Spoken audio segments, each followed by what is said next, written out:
Hey, welcome to the channel. I am Musically Malnourished, and you're on my journey to go deep and wide in discovering new music and artists. We are in the 2013 album from 21 Pilots called Vessel. This is track number 7, Screen. Let's give it a listen, and then we'll jump into the lyrics on the other end.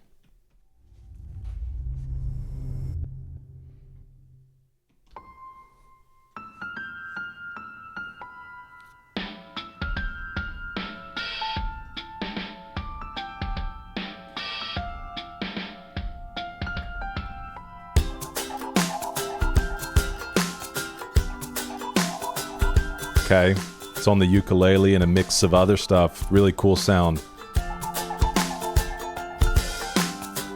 I do not know why I would go in front of you and hide my soul, 'cause you're the only one who knows it.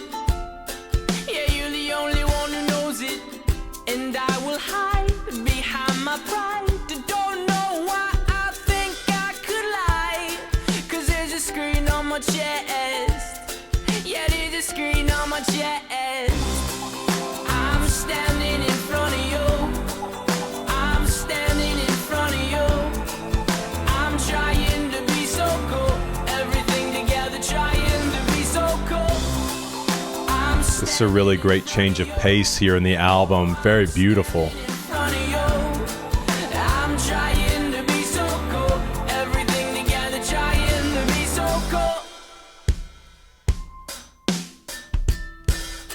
I can't see past my own nose. I'm seeing everything in slow-mo. Look out below, crashing down to the ground, just like a vertical locomotive. That's a train, and I'm painting the picture that's in my brain. A train from the sky, locomotive. My motives are insane. My flow's not great, okay. I conversate with people who know if I flow on a song, I'll get no radio play. While you're doing fine, there's some people and I who have a really tough time getting through this life. So excuse us while we sing to the sky.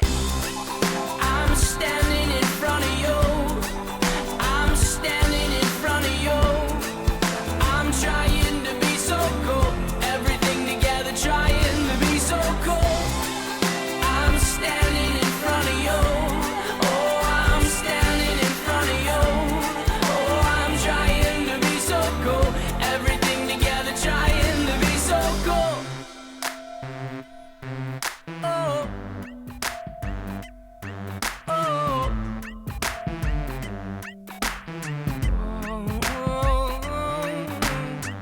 We're broken, we're broken, we're broken, we're broken people.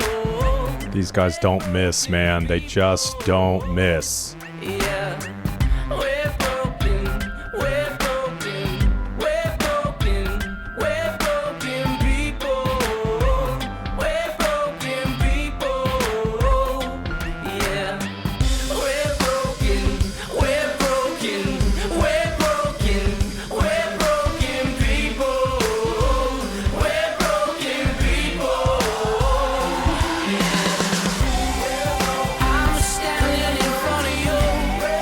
I'm standing in front of you. I'm trying to be so cool. Everything together, trying to be I love these tracks that it really let his vocals just stretch. I'm standing in front of you. Not really stretch, but come into the forefront, you know? Everything together, trying to be so cool.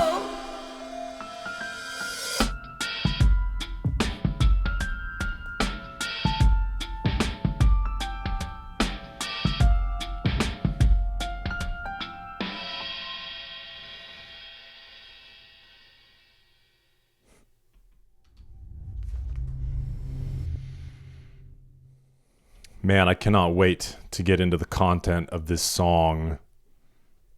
So let's hop on over there and take a look together. It says, one of the slower songs on Vessel, Tyler makes heavy use of his ukulele and piano, along with some electronic sounds in Screen, full of religious imagery and symbolism, with the act of admitting that we are truly broken people. And that's the first thing, you know, in that whole like chorus sing-along, we're broken, we're broken. It's not, you know, I guess if we're going to point it back even to a Christian standpoint, the idea, and we don't always have to do that, but what stands out in my mind is the cross is such a strange juxtaposition, right?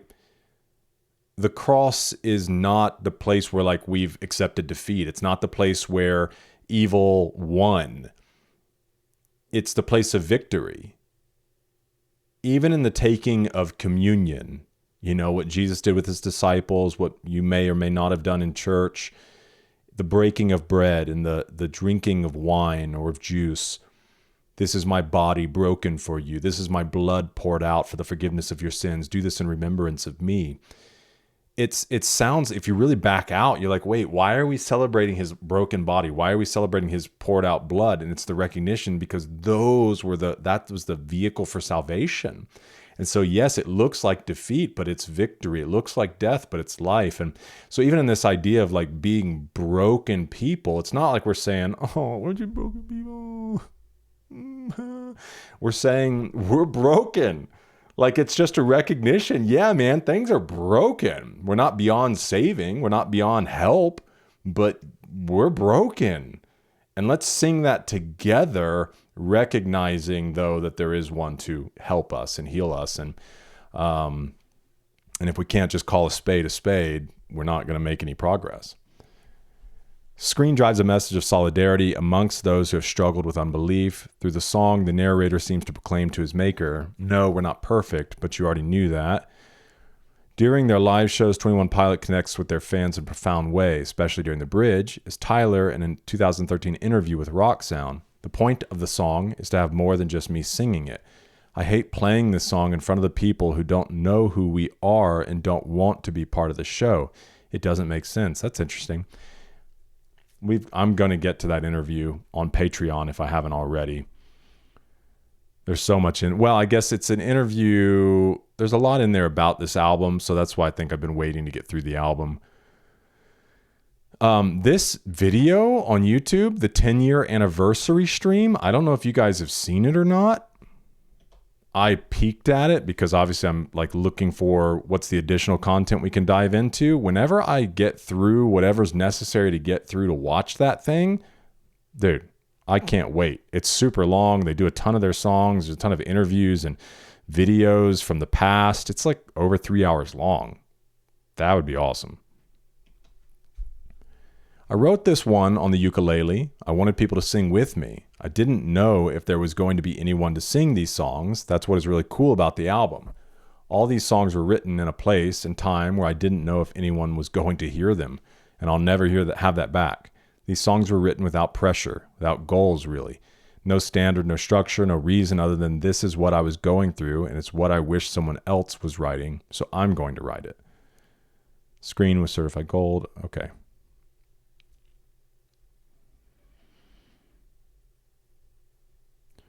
I do not know why I would go in front of you and hide my soul, 'cause you're the only one who knows it. Yeah, you're the only one who knows it. And I will hide behind my pride. Don't know why I think I could lie, 'cause there's a screen on my chest. Yeah, there's a screen on my chest.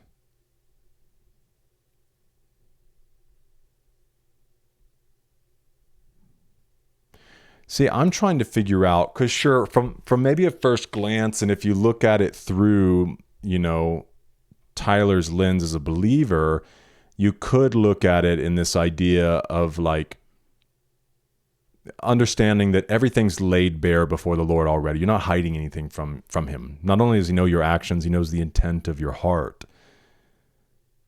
And so this idea of hiding, even points back to Adam and Eve in the garden. Adam and Eve sin, and they hide.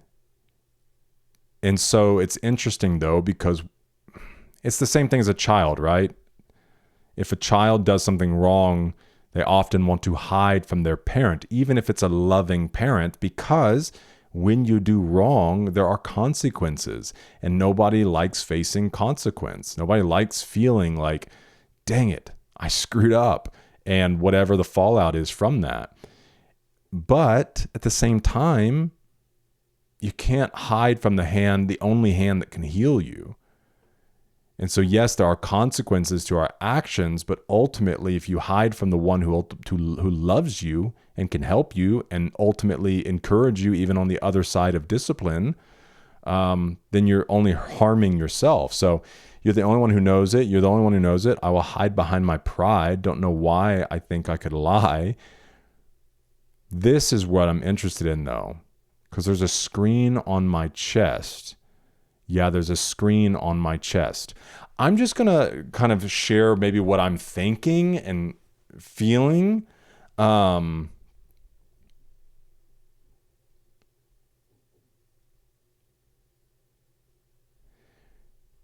I could be way off, but let's explore, let's pull the threads together, because as much as I do think that songs are open to interpretation, of course they are, but at the same time, a writer also has intent. Now, they may write with intention to leave things ambiguous so that you can insert whatever your struggle, whatever your worldview, things like that. So, of course, those things exist. But at the same time, most of the time, I think writers have an intent, a message they're trying to communicate, even if they leave it somewhat ambiguous. And so that's often what I'm pursuing, is like, where was Tyler at? What was his heart? What was going through his mind? What was the experience that he had? And so one way you could perceive this idea of a screen being on someone's chest could have a connection to pornography. The idea that somebody has watched pornography, because that's a really big struggle among males. I know females as well, but it is a sickness among young men that get introduced to this content, and it rewires their brain, and you get addicted to this dopamine, and also that you get a really distorted view of sexuality. And then you try to enter into, well, number one, you pursue relationships for the wrong reason. Of course, sex, intimacy is a huge part of marriage and a beautiful thing. Matt Chandler has a book called The Mingling of Souls, and that's probably one of the best ways I've ever heard that mentioned. It's so much more than physical. It is this binding of your souls together. And yet, so young men get this picture of like, okay, so when I see a woman I'm attracted to, the first thing that I should desire is a sexual relationship. And it's like, no, there's so much more to it than that. The sexual relationship is a reward.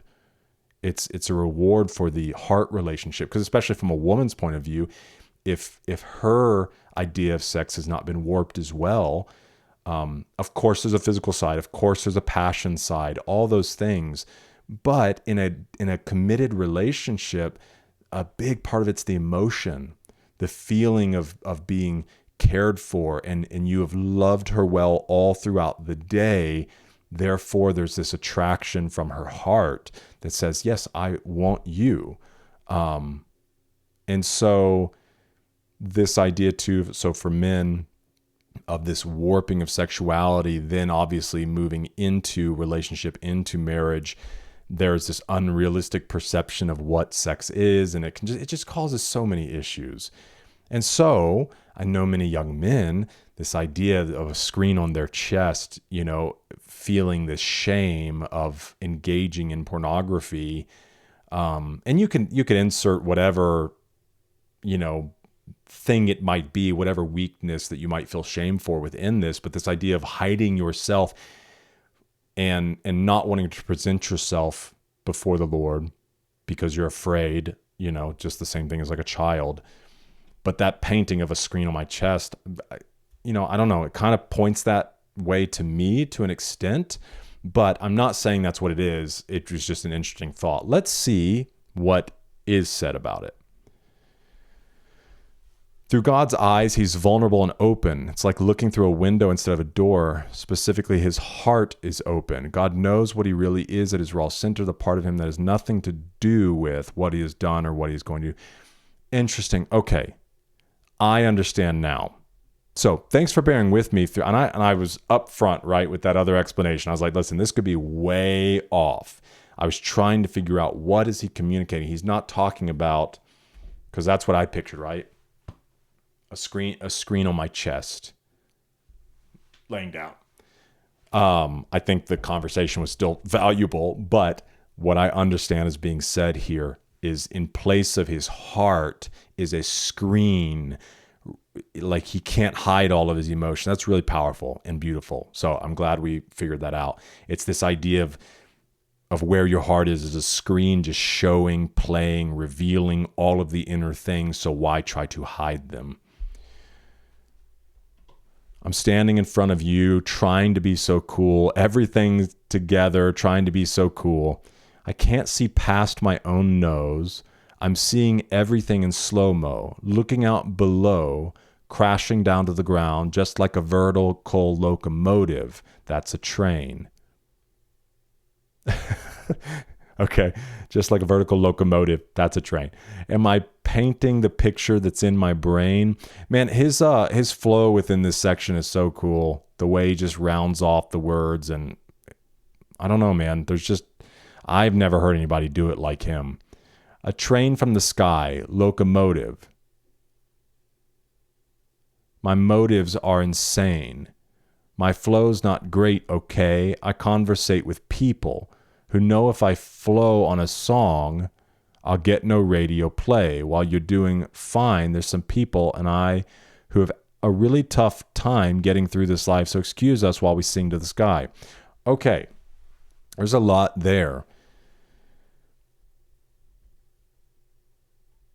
It sounds like he feels, or maybe has been told. And you have to think too, like their release of their self-titled album, they're seeing some success, but in writing these songs, they have no idea where they're going, where they're going to be. You know, the album they were planning was regional at best. And I'm sure that he heard, especially from their self-titled album and even before that, playing for people, it resonated with an audience, but I'm sure there were plenty of people that were just like, dude, I can't get over his rapping, or he doesn't, he should stop that. And so him saying, my flow's not great, okay? I conversate with people. He's trying to say ultimately that he's not necessarily playing for the industry. He conversates with people who know if I flow on a song, I'll get no radio play, meaning that maybe if he's doing things the way he feels he should, it's not going to be as commercially successful. And he's like, but so you might be doing fine and that might be your focus, but there are people and me who have a really tough time getting through this life. So excuse me while we sing to the sky. So I'm not so concerned about singing to the radio so everybody can hear me. I'm going to sing the message. It sounds like pointing upward, like I'm going to give my message to God. I'm going to worship him with my lyrics and trust him with the rest. And obviously we've seen how that's worked out for them.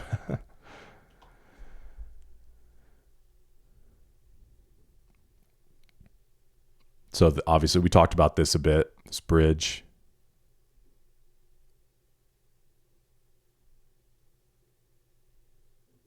Standing in front of you. And it's this sounds like this. I'm standing in front of you. We're broken. I've got everything together, trying to be so cool. And then yet it keeps coming back to this. I'm broken.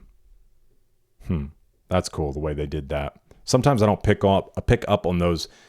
How he'll change things as he goes, or layer things on top of each other to tell the message in a different way, or drive the message home more clearly.